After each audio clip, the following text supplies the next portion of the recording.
Well, hey friends, and welcome back. Today, I want to share with you 10 things that I'm not buying in 2023. And as this year comes to a close, something that I love to do is to look back on the previous year and to look forward and to think through what I want my life to look like in the coming year. And as I've been doing that, I've identified a few things that I want to refrain from buying in 2023. And these are all things that either I have enough of already or I've wasted money on in the past. So I really want to challenge myself to refrain from buying more. This is something that I've done for, I think it's the past 3 years now. I just find it to be a really helpful goal to stick to, helping me to save money and just to live intentionally. So I want to do it this year again as well. So I have 10 things that I won't be buying in 2023 that I want to share with you, but then stick around to the end because I want to recap my no-buy goals from last year. We'll see how I did. And spoiler alert, there are some where I did amazing, honestly better than I even expected, and others where I kind of missed the mark. So that's the plan for today, and I'm so excited to get right into this. So if you haven't already, make sure to hit that subscribe button below. Let's get started. The first thing that I won't be buying in 2023 is candles. I feel like I should preface this one with saying I love candles. I love the smell of them. I love the gentle glow that they bring to any room and the cozy vibes that they give off. But if I'm being completely honest right now, I already have a fair few more than I actually need. In fact, right now, I actually have a backstock of about 7 or 8 candles that I've yet to burn through. So this year, I want to challenge myself not to buy more candles and instead to use up all of the ones that I currently have. I think often because candles are small and relatively inexpensive, it can be really tempting when I'm out to just add 1 or 2 to my cart. But as my backstock currently proves, I'm buying them at a higher rate than I'm actually using them. And so this year, I want to change that. I want to use up all of the candles that I currently have, and then and only then am I going to allow myself to buy more. But even then, I only want to replace the candles that burn out. This whole accumulation thing has to stop here. All right, but then the second thing that I won't be buying in the coming year is special occasion clothing. In the past, when I've had a special event coming up, whether that was a wedding, a party, Christmas, Easter, some other holiday, I've often gone out and bought a specific outfit just for that occasion. And I'd wear that dress, that outfit once, maybe twice, and then just never bring it out again.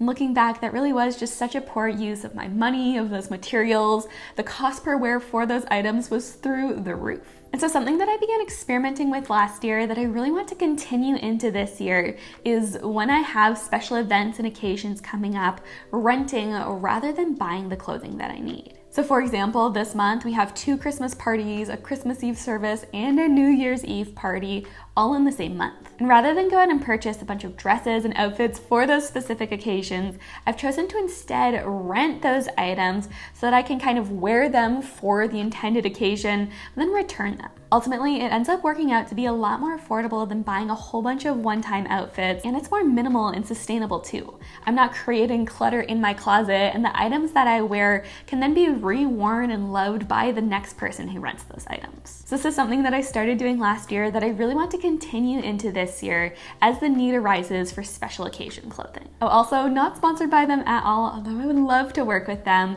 but the clothing rental service that I've been using for the past few months is Nuuly, and I've had a really good experience with them, just in case you were curious. Let's move on to number 3 now though. And the third thing that I won't be buying is plants. So this is one of, I think, 2 that I carried over from last year, and it's one that I really feel like I still need to work on. So this year, I don't want to buy any more plants. Because the thing is, I love plants, but like with my candles, I really have more than enough already. I think at the moment, I have somewhere between 25 and 30 plants, and that's a lot, and realistically, I just don't need more. And I think the problem I have is a pretty human one, in that as soon as I get a new plant, I kind of immediately start looking to, okay, what's next? What's the next rare or cool or interesting looking plant that I can add to my collection? So rather than going out and buying the next shiny, new, rare, interesting looking plant that catches my eye, instead this year I really want to focus on taking care of the ones that I already have. Because honestly, several of the ones that I currently own really could benefit from a bit more love. So this year, I won't be buying any new plants. The one exception I'm going to make for this though is if one of my favorite plants dies. There's about 5 that I really do love, and I'll replace those, but all of the rest, even if they die, honestly, I don't want to replace them. I think eventually, if I can get my plant total to somewhere around 20, that would be a really comfortable spot for me. And then number 4 is shoes. In the past year, I think I added 2 or 3 new pairs of shoes to my shoe collection,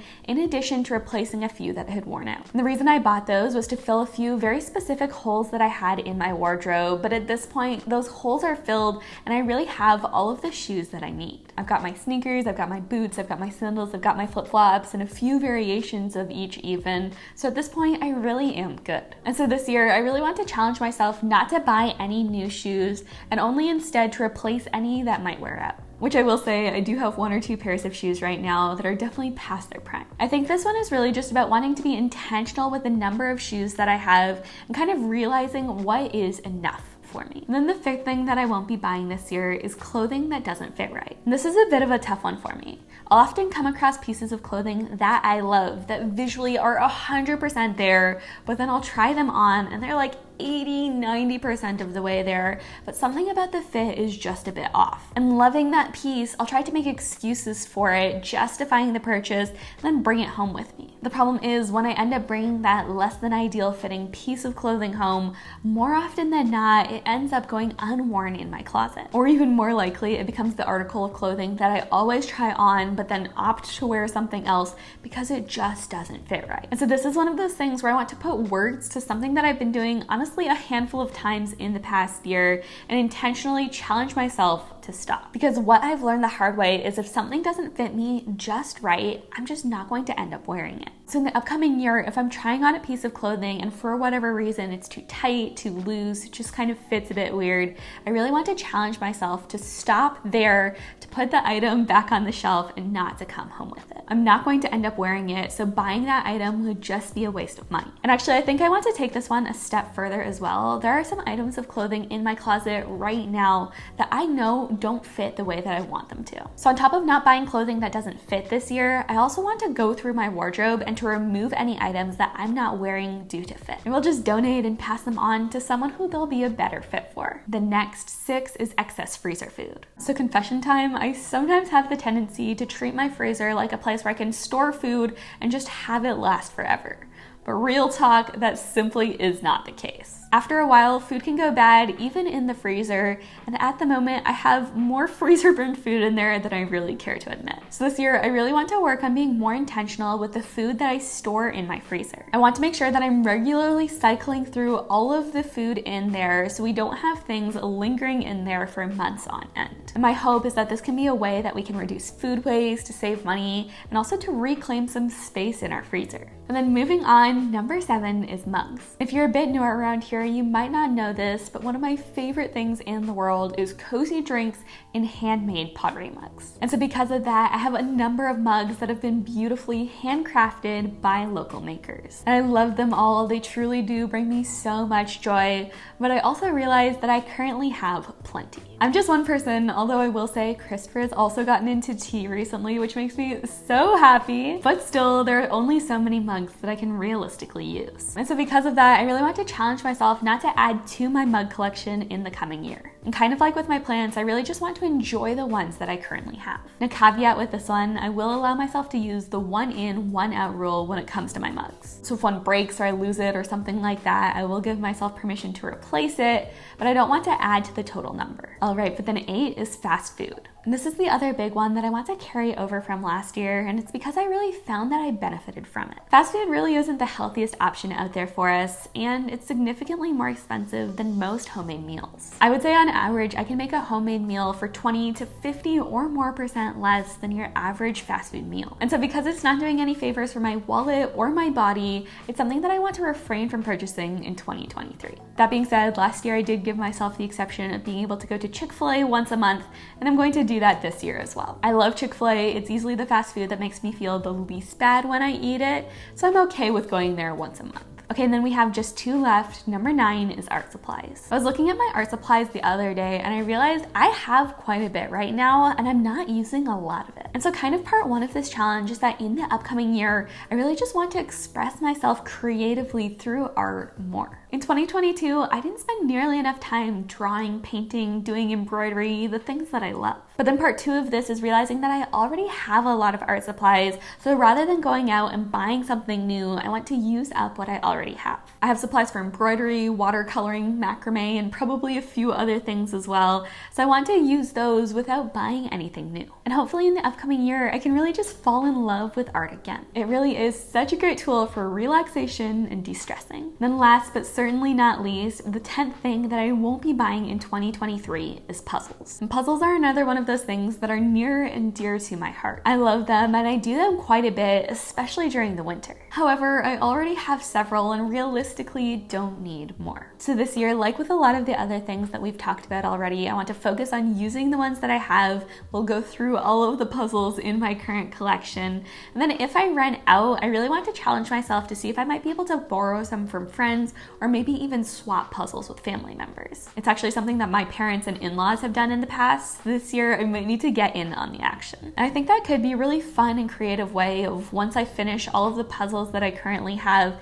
kind of have access to new puzzles without having to go out and buy them. So that's it. Those are the 10 things that I won't be buying in 2023. But before I go, I wanted to quickly look back on last year to kind of see how we did. So in 2023, the 10 things that I said that I did not want to purchase were plants, additional subscription services, clothing outside of my comfort zone, fast food, books, kitchen appliances, mass-produced art, pantry staples, board games, and bakeware or cookware. Looking back on this list, I would say that for the most part, we really did a great job. I would say especially with the fast food and the board games, I did better than I expected. I had hardly any fast food, even Chick-fil-A, and we didn't buy any board games, which for Christopher and I is a real win. So most of these were real wins, but there were a few exceptions. So first with plants, I had I think 3 plants die on me last year, and rather than just kind of letting it be, I decided to replace them. So net total, I didn't add to my plant collection, but I also didn't reduce it either. So still some work to be done there, which is why it's on the list again this year, but I am happy that at least we didn't add to the total. Then another kind of problem one for me was books. Last year I said that I wanted to use buying books as a last resort, and that instead I wanted to focus on borrowing or renting them rather than purchasing them. And I'll say I did okay with this, but I do still think that I could have done better. Throughout the year, I did rent a number of books from my local library, which was a great win.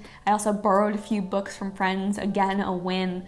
But at the same time, I will say I did purchase a few books that I probably could have borrowed or rented if I just put in a little bit more effort. So I'll say this one was kind of a mixed bag. There was some success, some failure, but hopefully it's something that I can continue to improve at going forward. Then I did want to touch on additional subscription services briefly. After doing YouTube full-time for over 2 years now, I did finally decide to break down and invest in YouTube Premium. Between research for my job and just watching as a fan, I do end up watching quite a bit of YouTube, and so for me, I decided it was worth it to be able to watch ad-free. So I started that about 6 months ago, and I've been loving that decision. It really is like a breath of fresh air. So I did add one this year, but I really am not regretting that decision in the slightest. And then finally, with excess pantry staples, on the whole, I've been doing a really good job with this. However, I did accidentally buy a couple of duplicates not too long ago, so I'm currently working my way through those. So on the year, I made really good progress with this one, but at the moment, there are just a couple of things that I'm trying to use up. But looking back at the list, overall, I'd say I did a really good job. I saw some significant successes, and that really just makes me excited for what's in store in 2023. But now I would love to know, are there any items that you committed to not buying in 2022, and how did you do with those? Or are there any items that you don't want to buy in 2023? I would love to hear about it, so be sure to comment your answers down below, and let's keep each other accountable. That's going to be everything from me for this video, but as always, don't forget to give this video a like to let me know you enjoyed it. Subscribe if you haven't already for more simple and intentional living videos coming at you twice a week, and follow me on Instagram for more daily inspiration and updates. And until next time, friends, I am wishing you all an amazing day, and I'll see you in the next one. Bye.